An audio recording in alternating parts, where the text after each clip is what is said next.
Hey, welcome to another Chin-Wag, and happy to be with you on this Friday. I'm getting ready to head out to a conference here tonight, and I'll talk a little more about that on Monday.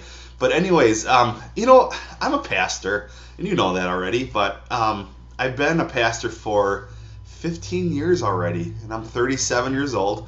My first place I was 8 years at, and now here at this place in Wapaka, I was as long as I'd like to, as long as the Lord wills, I'm going to retire here, and I'm really enjoying it. But I thought I'd talk about, and you got to forgive me because I got a little bit of a cold, which is why I sound like this. But anyways, churches are interesting.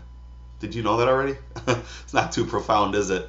I want to talk specifically about prayer, about small groups. I love small groups. I think they're important. I think they're necessary.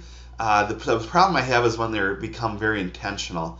The common word it seems today for churches is that we moved away from life groups because we don't want to be too churchy, so we call them life groups. It still sounds churchy, I guess. We just call them what they are at our church, small groups. That's what it is.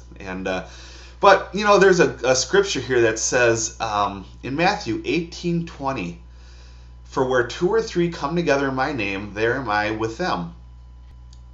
Now, what's funny about that scripture is, and I don't know if it's really theologically correct or not, but when you get a crowd of people together, it doesn't say where 20 or 30 are gathered together. No, it says where two or three are gathered together. And I think there's something to small groups, because when you have a smaller group, I think more interaction happens. You get to know people on a personal level. Now, this is what's interesting. A few years back at Radiant Fellowship, we had a baby boom. And we're still seeing little phases of it as it's trickling out.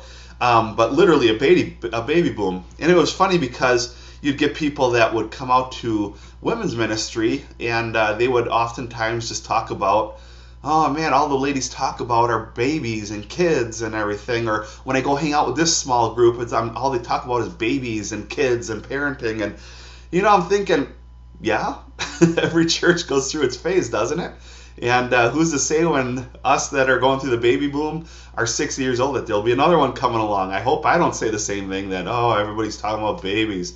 Rather embrace Scripture and say, let me mentor them. Let me give them some advice. I know I was a parent, and still am, that rely on the wisdom of older dads. I even call my dad, who's 72, and ask him for tips and advice on how to do things.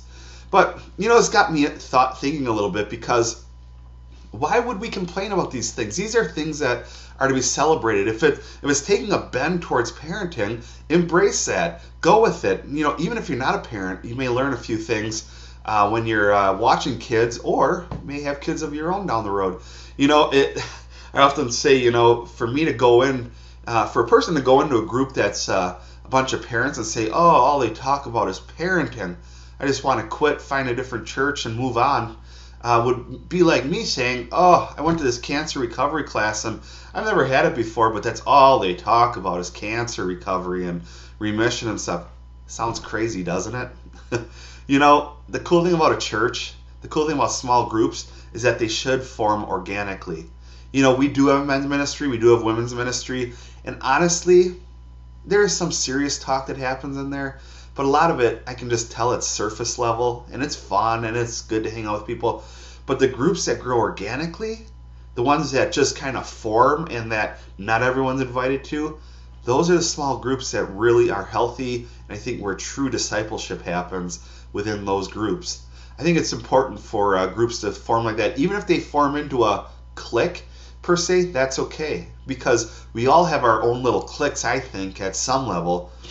But hopefully a mature Christian would say at the surface, though, all of us could actually get along.